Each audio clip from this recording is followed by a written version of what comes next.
இதற்கு அடிப்படையில் பார்த்தீங்க அப்படின்னாக்கும் உணவு முறை தான் காரணமாக இருக்குது. பாரம்பரிய முறையிலான உணவுகளை பயன்படுத்தாமல் மாறுபட்ட உணவு முறைகளை தொடர்ந்து கடைபிடிச்சிட்டு வரும்போது இந்த சிறுநீரக செயலிழப்பு உண்டாகுது. அதே போல் பார்த்தீங்க அப்படின்னாக்க மாற்று முறை மருத்துவத்தில் தொடர்ந்து பல்வேறு விதமான ஹெவி டோஸ் மாத்திரை மருந்துகளை தொடர்ந்து பயன்படுத்திக்கிட்டு வர்றதுனாலையும் இந்த பாதிப்பு அதிகமாக வருது. அதிகமாக ரசாயன உரங்கள் மருந்துகள் அடிக்கப்படாத அந்த மாதிரியான காய்கனிகளையும் கீரைகளையும் பயன்படுத்துறதுக்கு முயற்சி பண்ணணும். வயிறு சுத்தம் அப்படிங்கிறது எப்போவுமே நம்ம பண்ணிக்க வேண்டியது. 2 மாதத்துக்கு ஒரு முறையாவது சுகபேதிக்கு எடுத்து வயிற்றை சுத்தம் பண்ணுறது ஒரு வழக்கமாக வச்சுருக்கணும். அதே போல் போதிய அளவு தண்ணி குடிக்கணும். அதுலேயும் இயல்பான தண்ணி குடிக்கணும். இப்போ பார்த்தீங்கன்னாக்கும் நிறைய வேறு வேறு பேர்களில் தண்ணிக்கு வேறு வேறு பேர்கள் அழைக்கிறாங்க. அதே போல் இந்த மாதிரி சுத்தம் பண்ணது அந்த மாதிரி சுத்தம் பண்ணது அப்படின்னு சொல்லிட்டு சுத்திகரிக்கப்பட்ட தண்ணீர் இருக்குது. அந்த மாதிரி பயன்படுத்துறதை தவிர்த்து இயல்பாக இருக்கக்கூடிய கிணத்துலையோ அல்லது போர்லேயோ எடுக்கப்பட்ட தண்ணீரை நம்ம குடித்து நம்முடைய சிறுநீரகத்தை எப்போவுமே பலமாக வச்சுக்கிறதுக்கு முயற்சி பண்ணணும். அப்படி அதுகளிலிருந்து நாம் மாறுறோம் அப்படின்னு சொன்னாக்கோம். இப்போ நம்மக்கிட்ட சமீபத்தில் கூட ஒரு நபர் வந்தார். அவர் வயது ஒரு 46 வயது முடிந்து 47 வயதில் இருக்கார். அந்த ஒரு நபர் பாதிப்பு ஏற்பட்டு சிறுநீரக செயலிழப்பு ஏற்பட்டு அவர் பார்த்தீங்க அப்படின்னாக்கும் அவருக்கு ஒரு 9.36 இருந்துச்சு கையாட்டு. அதே போல் யூரியாவினுடைய அளவு பார்த்திங்கன்னா 141 இருந்துச்சு. அப்புறம் நம்மக்கிட்ட ஒரு வாரம் 7 நாட்கள் அதுக்காக மருத்துவம் எடுத்துக்கிட்டாங்க. அந்த 7 நாள் மருத்துவத்தில் பார்த்தீங்க அப்படின்னாக்கும்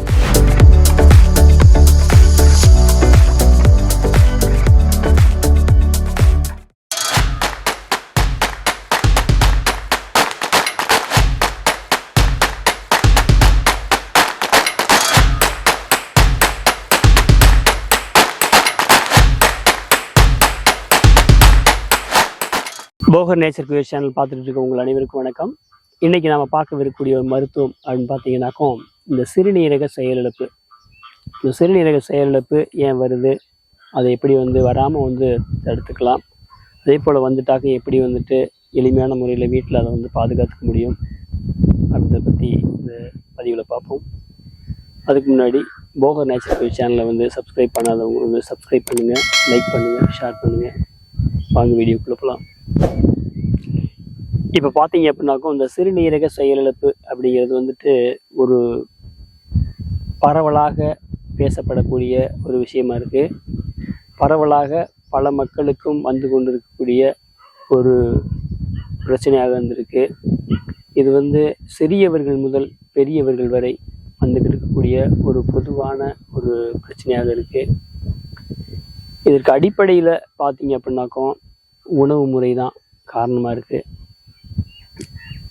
பாரம்பரிய முறையிலான உணவுகளை பயன்படுத்தாமல் மாறுபட்ட உணவு முறைகளை தொடர்ந்து கடைபிடிச்சிட்டு வரும்போது இந்த சிறுநீரக செயலிழப்பு உண்டாகுது.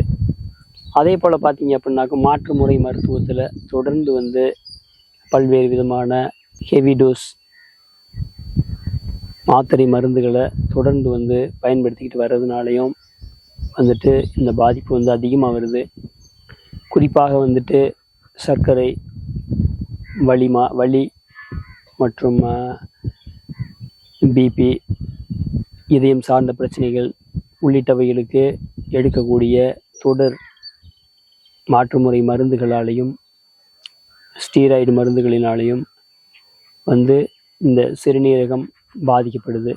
இந்த சிறுநீரக பாதிப்பு நமக்கு வரக்கூடாது அப்படின்னாக்கும் நாம் முதல்ல உண்ணக்கூடிய உணவில் கவனம் செலுத்தணும். முடிஞ்ச வரைக்கும் பாரம்பரியமாக வளர்க்கப்பட்ட அதிகமாக ரசாயன உரங்கள் மருந்துகள் அடிக்கப்படாத அந்த மாதிரியான காய்கனிகளையும் கீரைகளையும் பயன்படுத்துறதுக்கு முயற்சி பண்ணணும்.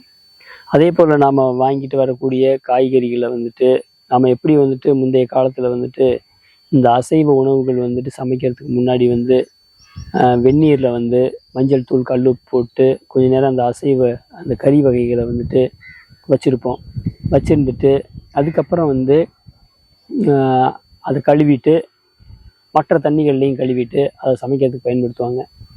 அது மாதிரி எந்த ஒரு காய், கீரை, கிழங்கு அந்த மாதிரி இருந்தாலும் வந்துட்டு வெதுவெதுப்பான தண்ணியில் கல்லுப்பும் மஞ்சத்தூளும் கலந்து அவைகளை கொஞ்ச நேரம் ஒரு 2லேருந்து 5 நிமிஷம் வரைக்கும் வச்சுருந்துட்டு அதுக்கப்புறம் வந்து கழுவி அதை பயன்படுத்தும் பொழுது ரசாயனங்கள் இருந்தாலும் அதனுடைய தாக்கத்தை வந்து ஒரு பெருவாரியாக வந்து அது குறைக்கும். அதே போல் வந்துட்டு வீட்டு உணவுகளை அதிகமாக வந்து சாப்பிட்றதுக்கு வந்து முயற்சி பண்ணணும்.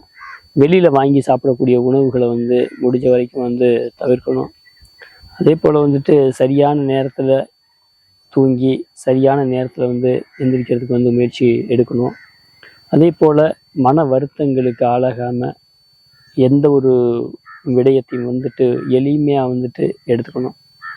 இதுவும் கடந்து போகும் அப்படின்ற ஒரு எண்ணத்தோடு வந்து இருக்கணும்.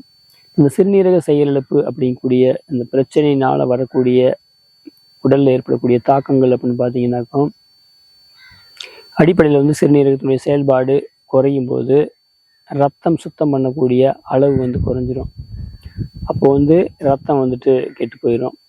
அதுக்கப்புறம் பார்த்தீங்க அப்படின்னாக்கா ரத்த உற்பத்தி மண்ணில் இருந்தால் ரத்தம் வந்து உற்பத்தி ஆகுது. அப்போ அந்த ரத்த உற்பத்தி வந்து பாதிக்கப்பட்டு ரத்தத்தினுடைய அளவு வந்துட்டு குறைஞ்சிட்டு வரும். அதுக்கப்புறம் பார்த்தீங்கன்னா கல்லீரலுடைய செயல்பாடு, உடம்பு வந்து உஷ்ணத்தை அடையும். இந்த உடம்புல வந்து உஷ்ணத்தை அடையும் போது கல்லீரல் வந்து சூடாகுது. அதோட வந்து மண்ணீரலும் சூடாகும். அதே போல் வந்து கணையம் சூடாகும். அதே போல் பித்தப்பை சூடாகும். இந்த உறுப்புகள்லாம் வந்து சூடாகும்போது உடம்புல வந்து உஷ்ணம் வந்து ரொம்ப அதிகமாகும். அவங்களுக்கு வந்துட்டு மன உளைச்சல் இருக்கும். அதிகமான சூடு இருக்கிறதுனால வந்துட்டு ஒரு மன அமைதியற்ற ஒரு நிலை வரும். கீழ் முதுகில் அடிமுதுகில் வந்துட்டு எரிச்சலோ வலியோ வந்துட்டு இருக்கும். தண்டு வடத்தில் வந்துட்டு பிரச்சனை இருக்கும். இந்த செர்விக்கல் வெர்டிகோ அப்படின்னு சொல்லக்கூடிய அந்த ஒரு பிரச்சனை வந்துட்டு இருக்கும். இப்போ தலை சுத்தல், கிறுகிறுப்பு, மயக்கம், வாந்தி அந்த மாதிரியான தொந்தரவுகள் வந்துட்டு வரும். அதே போல் வந்துட்டு இந்த சிறுநீரகம் பாதிக்கப்படும் போது வந்து நுரையீரல் பாதிக்கப்படும். அது வந்து நுரையீரல் நீர் கோர்க்க ஆரம்பிக்கும். அதே போல் பார்த்திங்கன்னா இதயத்தினுடைய செயல்பாடு வந்துட்டு குறையும். டாய்லெட் போகிறதுல வந்துட்டு பிரச்சனை வந்துட்டு வரும். அதே போல் இயல்பாக வந்து போகக்கூடிய அந்த சிறுநீர் வந்து அளவு குறைஞ்சி வந்து போக ஆரம்பிக்கும். அதே போல் வந்து உடல் வந்துட்டு சோர்வாகவே இருக்கும். இந்த மாதிரி அடுக்கடுக்கான பிரச்சனைகள் வந்துட்டு நம்முடைய உடம்புல வந்துட்டு ஏற்படும். அப்போ இப்படிலாம் வந்து ஏற்படக்கூடாது அப்படின்னு சொல்லி சொன்னாக்கும் நாம் வந்து ரசாயனம் கலந்த உணவுகளை வந்து எடுக்கிறதுக்கு பதிலாக பாரம்பரிய உணவுகளை எடுத்துக்கணும். அதே போல் வந்துட்டு வயிறு சுத்தம் அப்படிங்கிறது வந்து எப்போவுமே வந்துட்டு நம்ம பண்ணிக்க வேண்டியது. 2 மாதத்துக்கு ஒரு முறையாவது வந்துட்டு சுகபேதிக்கு எடுத்து வயிற்றை வந்து சுத்தம் பண்ணுறதை வந்துட்டு ஒரு வழக்கமாக வந்துட்டு வச்சுருக்கணும். அதே போல் போதிய அளவு வந்துட்டு தண்ணி குடிக்கணும். அதுலேயும் வந்து இயல்பான தண்ணி குடிக்கணும். இப்போ பார்த்தீங்கன்னாக்கா நிறையா வந்து வேறு வேறு பேர்களில் தண்ணிகளை வந்து தண்ணிக்கு வந்து வேறு வேறு பேர்கள் வந்து அழைக்கிறாங்க. அதே போல் இந்த மாதிரி சுத்தம் பண்ணது, அந்த மாதிரி சுத்தம் பண்ணது அப்படின்னு சொல்லிட்டு சுத்திகரிக்கப்பட்ட தண்ணீர் இருக்குது. அந்த மாதிரி வந்துட்டு பயன்படுத்துறதை வந்து தவிர்த்துட்டு இயல்பாக இருக்கக்கூடிய கிணற்றுலையோ அல்லது போர்லேயோ வந்துட்டு எடுக்கப்பட்ட தண்ணீரை வந்து நம்ம வந்து குடித்து நம்முடைய சிறுநீரகத்தை வந்து எப்போவுமே பலமாக வச்சுக்கிறதுக்கு வந்து முயற்சி பண்ணணும். அப்படி அதுகளிலிருந்து நாம் வந்து மாறுறோம் அப்படின்னு சொல்லி சொன்னாக்கோ நமக்கு வந்துட்டு இந்த சிறுநீரகம் சார்ந்த பாதிப்புகள் வந்துட்டு அதிகமாக வந்துட்டு வர ஆரம்பிக்குது.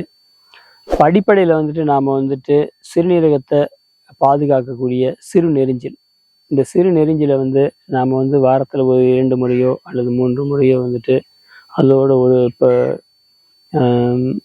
ஒரு கைப்பிடி அளவுக்கு வந்துட்டு எடுத்து அதை வேரோடு எடுத்து அதை வந்து கழுவிட்டு அதோட மஞ்சள், சீரகம், மிளகு, சோம்பு இதெல்லாம் போட்டுட்டு கொதிக்க வச்சு நாம் வந்துட்டு அதை வந்து இப்போ ஒரு 1 லிட்டர் தண்ணியில் போட்டு அது ஒரு 200 மில்லியாக வந்து சுண்ட வைத்து அதை வந்து குடிச்சிக்கிட்டு வரும்போது சிறுநீரகத்தில் இருக்கக்கூடிய பாதிப்புகள் வந்து குறைஞ்சி வர ஆரம்பிச்சிடும்.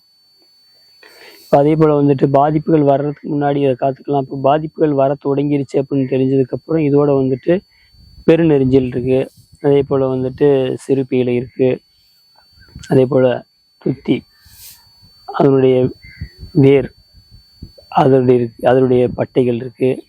இந்த மாதிரி வந்துட்டு நாம் எல்லாத்துலேயுமே வந்து ஒரு கைப்பிடி போட்டு அதை பயன்படுத்திக்கிட்டு வரும்போது தொடக்க காலத்தில் இருக்கக்கூடிய அந்த சிறுநீரக பாதிப்புகள் வந்துட்டு சீராக்கம் அடைஞ்சிரும். இப்போ நம்ம கூட அதே போல் வந்து பார்த்திங்கன்னா பிரச்சனை பெருசாகிடுச்சு அப்படின்னு சொன்னாக்கும் எப்படி இருந்தாலும் பாரம்பரிய மருத்துவத்தை எடுத்துக்கொள்வது தான் வந்து சிறப்பாக இருக்கும். இப்போ நம்மக்கிட்ட சமீபத்தில் கூட ஒரு நபர் வந்தார். அவர் வந்துட்டு வயது வந்து ஒரு 46 வயது முடிந்து 47 வயதில் இருக்கார். அந்த ஒரு நபர் வந்துட்டு பாதிப்பு ஏற்பட்டு சிறுநீரக செயலிழப்பு ஏற்பட்டு அவர் வந்து பார்த்தீங்க அப்படின்னாக்கும் அவருக்கு வந்து ஒரு 9.36 இருந்துச்சு கிரியாட்டின். அதே போல் யூரியாவினுடைய அளவு பார்த்தீங்கன்னா 141 இருந்துச்சு. அப்புறம் நம்மக்கிட்ட வந்துட்டு ஒரு வாரம் 7 நாட்கள் வந்து அதுக்காக வந்து மருத்துவம் எடுத்துக்கிட்டாங்க. அந்த 7 நாள் மருத்துவத்தில் பார்த்தீங்க அப்படின்னாக்கும் இந்த கிரியாட்டினுடைய அளவு வந்துட்டு 6.7க்கு வந்துருச்சு. ஏறக்குறைய ஒரு 3 பாயிண்ட் வந்துட்டு 7 நாள்லேயே குறைஞ்சிருக்குது. அதே போல் வந்து இந்த யூரியா அப்படிங்கிறது வந்து 141லேருந்து 90.6க்கு வந்துருச்சு. இந்த மாதிரி வந்து பார்த்தீங்க அப்படின்னாக்கும் பாரம்பரிய மருத்துவத்தை வந்து எடுத்துக்கும் போது அந்த உடம்பு வந்து வேலை செஞ்சு சில ஆட்களுக்கு ஒரே வாரத்தில் வந்து 2 to 4 பாயிண்ட் வரைக்குமே குறையும். வழக்கமாகவே சராசரியாக 1 பாயிண்ட் பெரும்பாலும் வந்து குறைஞ்சிரும். வெகு சிலருக்கு மட்டும்தான் பாயிண்ட் சம்திங் அந்த மாதிரி வந்து குறையும். மற்றபடி பார்த்தீங்கன்னா 1 பாயிண்ட்லேருந்து 2 பாயிண்ட் வரைக்கும் மிக எளிதாக வந்து குறையும். அது போல் வந்துட்டு இப்போ வந்து ஒரே வாரத்தில் வந்து 3 பாயிண்ட்டுக்கு மேலே வந்து குறைஞ்சிருக்கிறது அப்படிங்கிறது வந்துட்டு ரொம்ப ஒரு மகிழ்ச்சியான ஒரு விஷயம். ஏன்னா அவங்களுடைய உடம்பை எடுத்துக்கிச்சு, அதனால் வந்துட்டு அவங்களுக்கு வந்துட்டு முன்னேற்றம் வந்துட்டு மிகச்சிறப்பாக வந்து வந்திருக்கு. இப்போ அந்த சிறுநீரக செயலிழப்பு ஏற்பட்டதுக்கு அப்புறம் பார்த்தீங்க அப்படின்னாக்கும் பாரம்பரிய மருத்துவத்தை வந்து வழக்கமாகவே ஒரு 6 மாதம் வரைக்கும் எடுத்துக்க வேண்டிய தேவை இருக்கும்.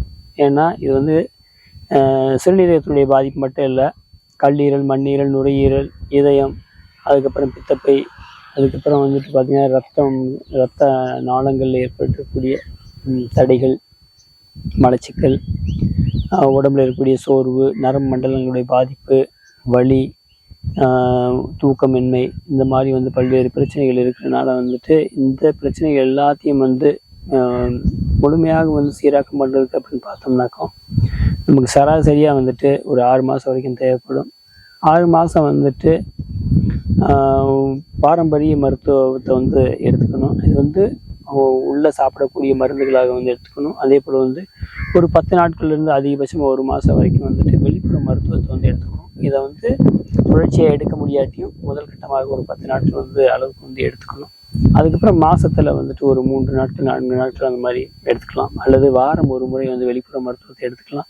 தொடர்ந்து வந்து பாரம்பரிய மருந்துகளை வந்து சாப்பிட்டு வரும்போது 6 மாதத்தில் வந்துட்டு சரியாயிடும். அதே போல் இப்போ டயாலிசிஸ் பண்ணிக்கிட்டு இருக்காங்க அப்படின்னு சொன்னாக்கும் அவங்களுக்கு வழக்கமாகவே வந்துட்டு ஒரு 6 to 9 மாதங்கள் வரைக்கும் தேவைப்படும்.